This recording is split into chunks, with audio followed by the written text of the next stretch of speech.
शांति। आज 20 फरवरी 2025 के बाबा के अनमोल मधुर महावाक्य सुनेंगे।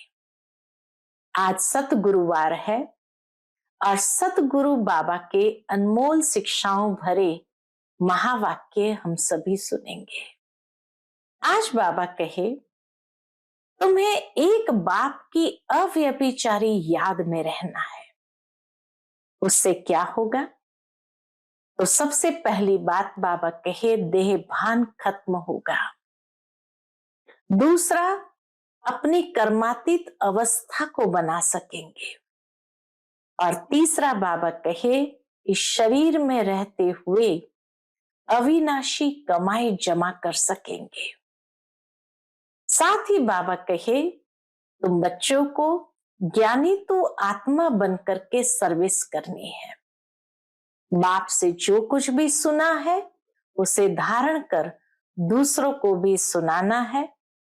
और कहा जाता है, दे दान तो छूटे ग्रहण।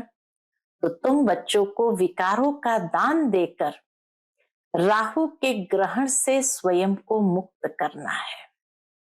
तो सुनते हैं आज के बाबा के अनमोल मधुर महावाक्य। ओम शांति। मीठे बच्चे, अब विकारों का दान दो तो ग्रहण उतर जाए और यह तमो प्रधान दुनिया सतो प्रधान बने। आज की मुरली से प्रश्न है, तुम बच्चों को किस बात से कभी भी तंग नहीं होना चाहिए? उत्तर, तुम्हें अपनी लाइफ से, इस जीवन से कभी भी तंग नहीं होना चाहिए। क्यों? क्योंकि यह हीरे जैसा जन्म गाया हुआ है।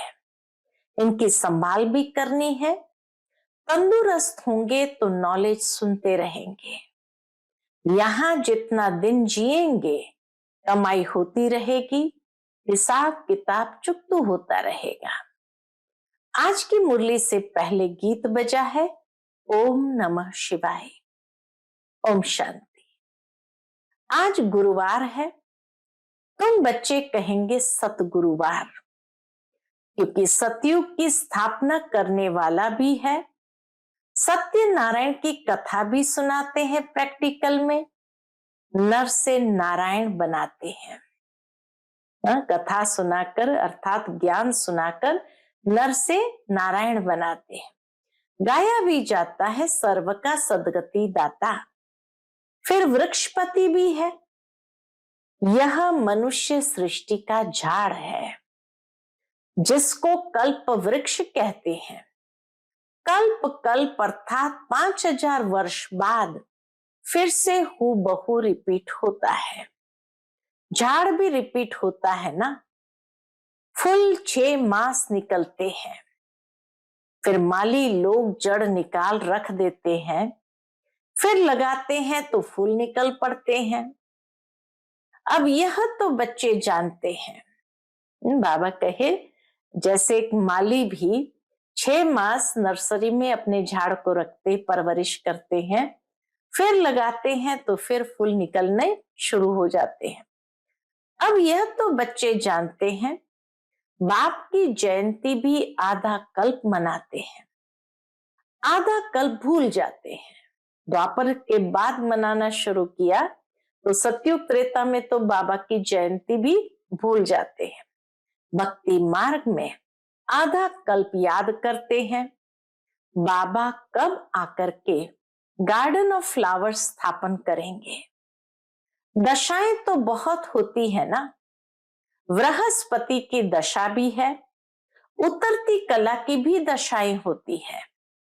इस समय भारत पर राहु का ग्रहण लगा हुआ है। चंद्रमा को भी जब ग्रहण लगता है तो लोग पुकारते हैं, दे दान तो छूटे ग्रहण। अब बाप भी कहते हैं, ये 5 विकारों का दान दे दो तो छूटे ग्रहण। अभी सारी सृष्टि पर ग्रहण लगा हुआ है। 5 तत्वों पर भी ग्रहण लगा हुआ है, क्योंकि तमो प्रधान है। हर चीज नई से पुरानी जरूर होती है। नई को सतो प्रधान, पुरानी को तमो प्रधान कहते हैं।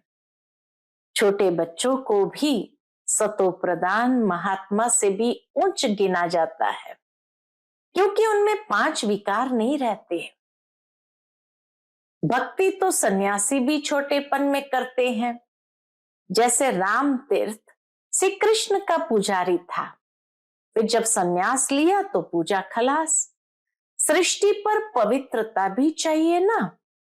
भारत पहले सबसे पवित्र था, फिर जब देवताएं वाम मार्ग में जाते हैं तो फिर अर्थक्वेक आदि सब स्वर्ग की सामग्री, सोने के महल आदि खलास हो जाते हैं।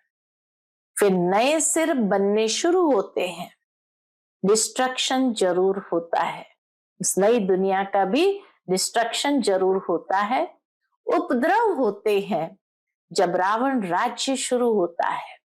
माना जैसे ही रावण की पधरामणी होती है सृष्टि पर, तो धरती भी कांप जाती है, तो उपद्रव शुरू हो जाते हैं। इस समय सब पतित है। सतयुग में देवताएं राज्य करते हैं। असुरों और देवताओं की युद्ध दिखाई है, परंतु देवताएं तो होते ही है सतयुग में। वहां लड़ाई कैसे हो सकती? संगम पर तो देवताएं होते नहीं। तुम्हारा नाम ही है पांडव। पांडवों कौरवों की भी लड़ाई होती नहीं। यह सब है गपोड़े। कितना बड़ा झाड़ है, कल्प वृक्ष कितना बड़ा है, कितने अथाह पत्ते हैं, उनका हिसाब थोड़ी कोई निकाल सकते। संगम पर तो देवताएं होते नहीं। बाप बैठ आत्माओं को समझाते हैं, आत्मा ही सुनकर कांध हिलाती है। हम आत्मा है, बाबा हमको पढ़ाते हैं, ये पक्का करना है। बाप हमें पतित से पावन बनाते हैं। आत्मा में ही अच्छे व बुरे संस्कार होते हैं ना। आत्मा ऑर्गन्स द्वारा कहती है, हमको बाबा पढ़ाते हैं। बाप कहते हैं हमको भी ऑर्गन्स चाहिए जिससे समझाऊं।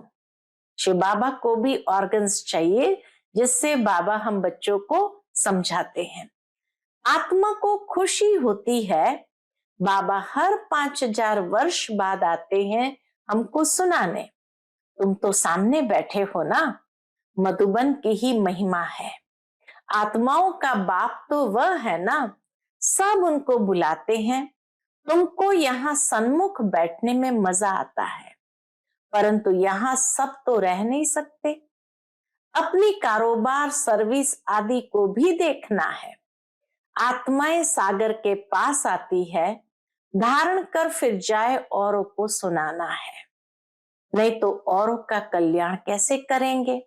इसलिए मधुबन में आना है, रिफ्रेश होना है, बादल भरने हैं और फिर जाकर के बरसना है, अर्थात दूसरों को सुनाना है, उन्हों का भी कल्याण करना है।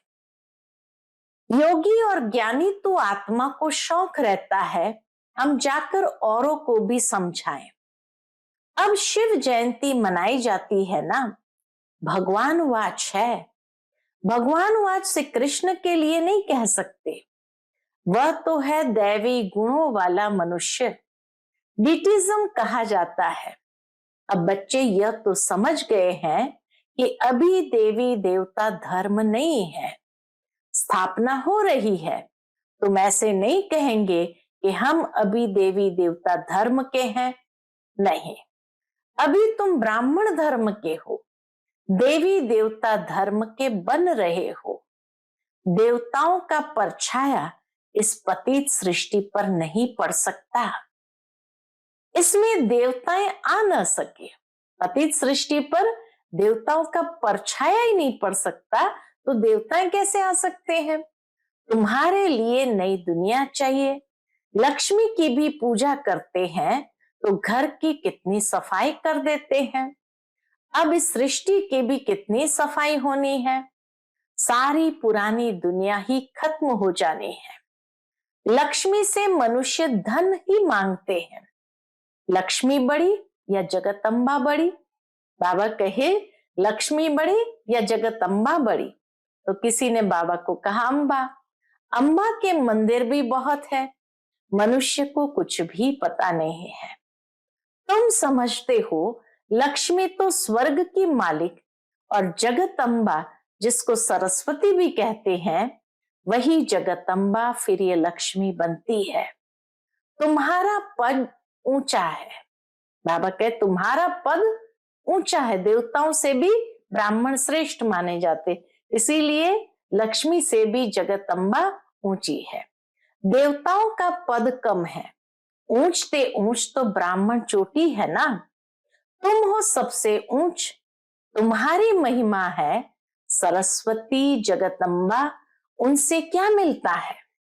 सृष्टि की बादशाही। वहां तुम धनवान बनते हो, विश्व का राज्य मिलता है। फिर गरीब बनते हो, भक्ति मार्ग शुरू होता है। फिर लक्ष्मी को याद करते हैं। हर वर्ष लक्ष्मी की पूजा भी होती है। लक्ष्मी को हर वर्ष बुलाते हैं। जगत अम्बा को कोई हर वर्ष नहीं बुलाते हैं। जगत अम्बा की तो सदैव पूजा होती ही है। 12 मास जगत अम्बा की पूजा होती है। बाकी लक्ष्मी को धनतेरस पर विशेष बुलाते हैं। तो बाबा कहे जगत अम्बा की तो सदैव पूजा होती ही है। जब चाहे तब अम्बा के मंदिर में जाए। यहां भी जब चाहो जगत अम्बा से मिल सकते हो। तुम भी जगत अम्बा हो ना। बाबा सभी बच्चों को कहते तुम भी जगत अम्बा हो ना। सबको विश्व का मालिक बनने का रास्ता बताने वाले हो। जगत अम्बा के पास सब कुछ जाकर मांगते हैं।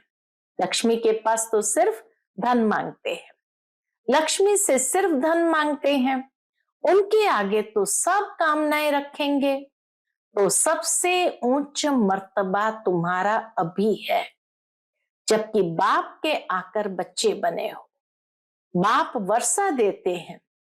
अभी तुम हो ईश्वरीय संप्रदाय, फिर होंगे दैवी संप्रदाय। इस समय सब मनोकामनाएं भविष्य के लिए पूरी होती है। कामना तो मनुष्य को रहती है ना। तुम्हारी सब कामनाएं पूरी होती है। यह तो है आसुरी दुनिया। बच्चे देखो कितने पैदा करते हैं। तुम बच्चों को तो साक्षात्कार कराया जाता है। सतयुग में कैसे श्री कृष्ण का जन्म होता है। वहां तो सब कायदे सिर होता है। दुख का नाम नहीं रहता। बच्चे का जन्म होते समय भी कोई दुख का नाम नहीं रहता। उनको कहा ही जाता है सुख धाम। तुमने अनेक बार सुख में पास किया है, अनेक बार हार खाई है और जीत भी पाई है। अभी स्मृति आई है कि हमको बाबा पढ़ाते हैं। स्कूल में नॉलेज पढ़ते हैं, साथ साथ मैनर्स भी सीखते हैं ना। वहां कोई इन लक्ष्मी नारायण जैसे मैनर्स नहीं सीखते हैं। अभी तुम दैवी गुण धारण करते हो। महिमा भी उनके ही गाते हैं, देवताओं की। सर्वगुण संपन्न, 16 कला संपूर्ण। तो अभी तुमको ऐसा बनना है। तो इसी विश्वविद्यालय में हमें दैवी मैनर्स भी सिखाए जाते हैं। तुम बच्चों को अपनी इस लाइफ से कभी तंग नहीं होना चाहिए। इतनी प्रैक्टिकल बात बाबा बताते हैं कि इसी जन्म को इतना श्रेष्ठ बताया गया। ईश्वरीय संतान है, सारे कल्प में ऊंचे से ऊंचा जन्म है। तो इस लाइफ से कभी तंग नहीं होना चाहिए, क्योंकि यह हीरे जैसा जन्म गाया हुआ है। इनकी संभाल भी करनी होती है। तंदुरुस्त होंगे तो नॉलेज सुनते रहेंगे। बीमारी में भी सुन सकते हैं, बाप को याद कर सकते हैं। यहां जितना दिन जिएंगे सुखी रहेंगे, कमाई होती रहेगी, हिसाब किताब चुकतू होता रहेगा। बच्चे कहते बाबा सतयुग कब आएगा? ये बहुत गंदी दुनिया है। इसलिए बाबा से पूछते हैं बाबा सतयुग कब आएगा? ये बहुत गंदी दुनिया है। बाप कहते अरे पहले कर्मातीत अवस्था तो बनाओ। जितना हो सके पुरुषार्थ करते रहो। बच्चों को सिखलाना चाहिए कि शिव बाबा को याद करो। यह है अव्यभिचारी याद। एक शिव की भक्ति करना वह है अव्यभिचारी भक्ति, सतो प्रधान भक्ति। फिर देवी देवताओं को याद करना वह है सतो भक्ति। बाप कहते उठते बैठते मुझ बाप को याद करो। बच्चे ही बुलाते हैं, हे पतित पावन, हे लिबरेटर, हे गाइड। ये आत्मा ने कहा ना। बच्चे याद करते हैं, बाप अभी स्मृति दिलाते हैं। बच्चे बाबा को याद करते हैं और बाप इस समय आकर हमको स्मृति दिलाते, तुम याद करते आए हो, हे दुख हरता सुख करता आओ, आकर दुख से छुड़ाओ, लिबरेट करो, शांति धाम में ले जाओ। बाप कहते तुमको शांति धाम में ले जाऊंगा। बाबा भी कहते हाँ बच्चे, तुम्हें शांति धाम में ले जाऊंगा। फिर सुख धाम में तुमको साथ नहीं देता, वहां तुमको अकेले ही जाना है। साथ अभी ही देता हूं। संगम युग पर ही बाबा आकर साथ देते हैं। सभी आत्माओं को घर ले जाता हूं, मेरा अभी पढ़ाने का साथ है और फिर वापस घर ले जाने का साथ है।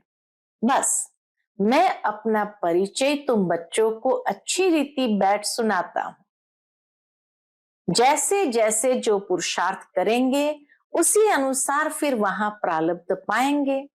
समझ तो बाप बहुत देते हैं। जितना हो सके मुझे याद करो तो विकर्म विनाश होंगे और उड़ने के पंख मिल जाएंगे। आत्मा को कोई ऐसे पंख नहीं है। आत्मा तो एक छोटी बिंदी है। इसको ये पता नहीं है कि आत्मा में कैसे 84 जन्मों का पाठ नुंदा हुआ है।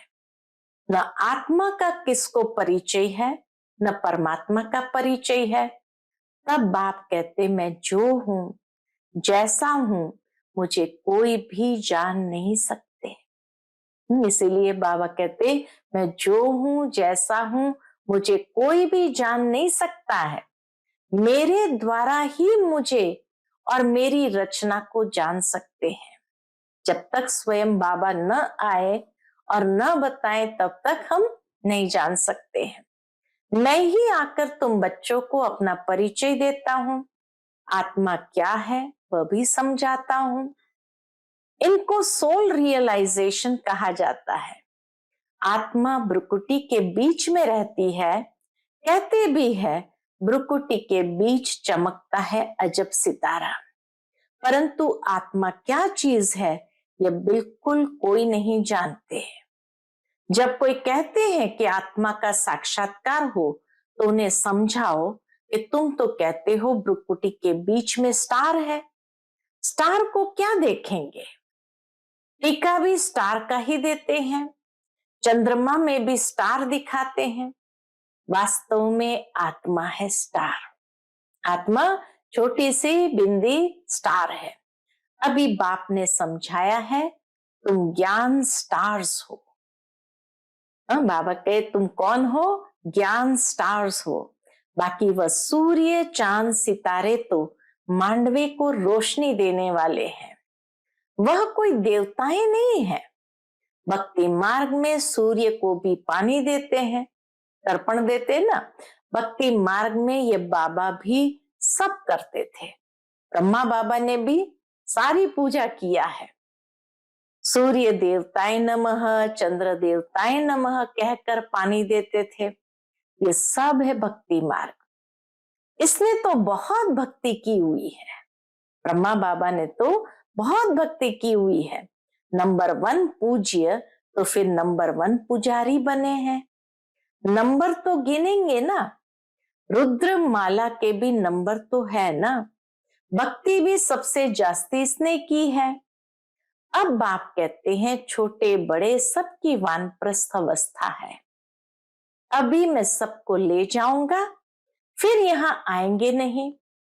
बाकी शास्त्र में जो दिखाते हैं प्रलय हुई, जलमय हो गई, फिर पीपल के पत्ते पर श्री कृष्ण आया। बाप समझाते हैं सागर की कोई बात नहीं, वहां तो गर्भ महल है। जहां बच्चे बहुत सुख से रहते हैं, यहाँ गर्भ जेल कहा जाता है। कोई धर्म क्यों नहीं दिखाए हैं? बोलो, औरों के 84 जन्म तो है नहीं। सब धर्म झाड़ में दिखाए हैं, उससे तुम अपना हिसाब निकालो कि कितना जन्म लिए होंगे। हमको तो सीढ़ी 84 जन्म की दिखानी है, बाकी सब चक्र में और झाड़ में दिखाया है। इनमें सब बातें समझाई है। नक्शा देखने से बुद्धि में आ जाता है ना। बाबा कहे नक्शा देखने से बुद्धि में आ जाता है ना।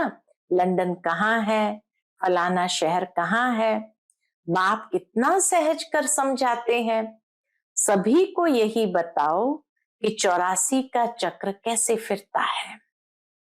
अभी तमो प्रधान से सतो प्रधान बनना है, तो बेहद के बाप को याद करो तो तुम पावन बन जाएंगे, और फिर पावन दुनिया में चले जाएंगे। कोई तकलीफ की बात नहीं है। जितना समय मिले बाप को याद करो तो पक्की टेव पड़ जाएगी। बाप की याद में तुम दिल्ली तक पैदल जाओ। बाबा कहे बाप की याद में तुम दिल्ली तक पैदल जाओ तो भी थकावट नहीं होगी। सच्ची याद होगी तो देह का भान टूट जाएगा, फिर थकावट हो नहीं सकती। पिछाड़ी में आने वाले और ही याद में तीखे जाएंगे। ये भी बाबा का वरदान है कि पीछे आने वाले याद में और भी तीखे जाएंगे। अच्छा, मीठे मीठे सिकिलते बच्चों प्रति माता पिता बाप दादा का याद प्यार और गुड मॉर्निंग। रूहानी बाप की रूहानी बच्चों को नमस्ते। हम सभी रूहानी बच्चों की रूहानी माता पिता बाप दादा को याद प्यार, गुड मॉर्निंग और नमस्ते नमस्ते। शुक्रिया बाबा, शुक्रिया। आज की मुरली से धारणा के लिए मुख्य सार है। पहली पॉइंट, एक बाप की अव्यभिचारी याद में रह देभान को खत्म करना है। अपनी कर्मातीत अवस्था बनाने का पुरुषार्थ करना है। इस शरीर में रहते अविनाशी कमाई जमा करनी है। दूसरी पॉइंट, ज्ञानी तो आत्मा बन औरों की सर्विस करनी है। बाप से जो सुना उसे धारण कर दूसरों को सुनाना है। 5 विकारों का दान दे, राहु के ग्रहण से मुक्त होना है।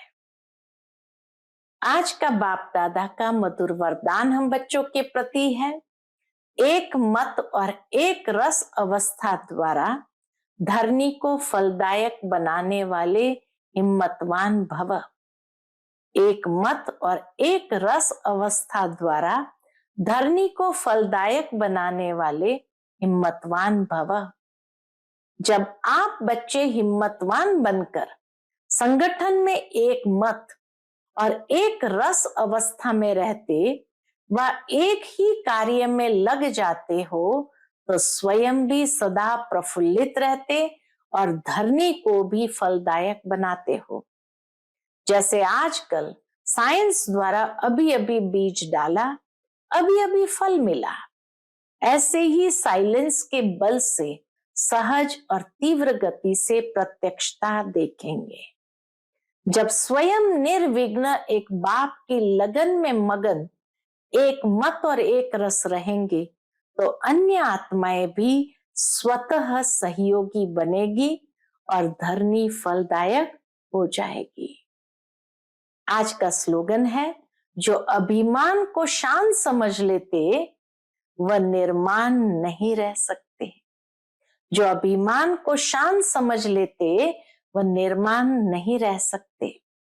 आज का अव्यक्त इशारा है, एकांत प्रिय बनो, एकता और एकाग्रता को अपनाओ। एकांतवासी और रमणीकता दोनों शब्द में बहुत अंतर है, लेकिन संपूर्णता में दोनों की समानता रहे। जितना ही एकांतवासी उतना ही फिर साथ साथ रमणीकता भी हो। एकांत में रमणीकता गायब नहीं होनी चाहिए। दोनों समान और साथ साथ रहे अभी अभी एकांतवासी, अभी अभी रमणीक, जितनी गंभीरता उतना ही मिलनसार भी हो। मिलनसार अर्थात सर्व के संस्कार और स्वभाव से मिलने वाला, सर्व के संस्कार और स्वभाव से मिलने वाला। अच्छा, ओम शांति।